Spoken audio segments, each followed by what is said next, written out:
Okay, this is my garden. It's one of 3 raised beds that we put in this year. We built the patio, the pavers, and we put these 3 gardens in. This here is the watermelon patch, complete with. And there you are. There's a watermelon. We've got several watermelons growing. This one actually climbed out of the garden. Is in the lawn, which is now a fire hazard. We have tomatoes, peppers, cucumbers, and whatnot. And the reason I'm showing you this, and you may have noticed by the lawn, it's extremely brown. It's 100 degrees.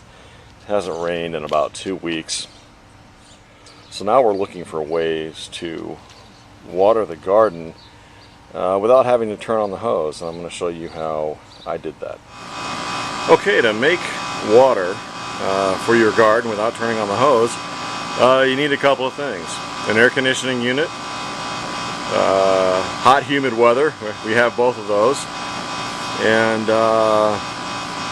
a drain where the condensation runs from the air conditioning unit, which is on the other side of the house, which I'll show you here in a minute, and something to collect the water. And so let's go ahead to the other side of the house and I'll show you how I did this.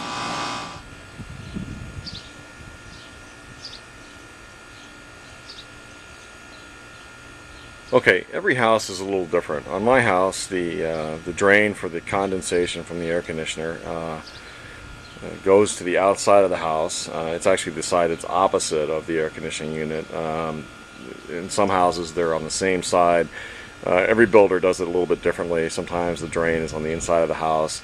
But this is a ball home, and all the homes in my neighborhood seem to have this particular setup where it drains to the outside, which is great because you just take a plastic hose here, like I did, and I ran it straight into my watering can.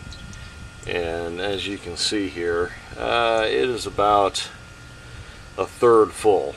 And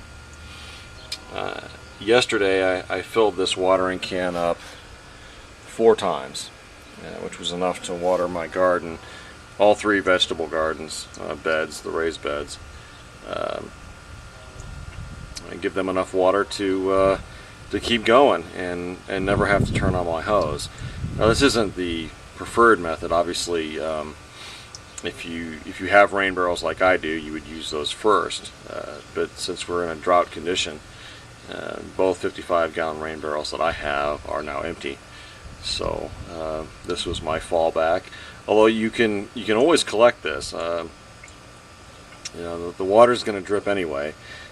So why not put it to some good use? There's no chemicals in it. It's literally squeezed from the air, and it's a great way to get some really good water, and it doesn't cost you anything. You're already paying for the air conditioning, so you might as well get the water too.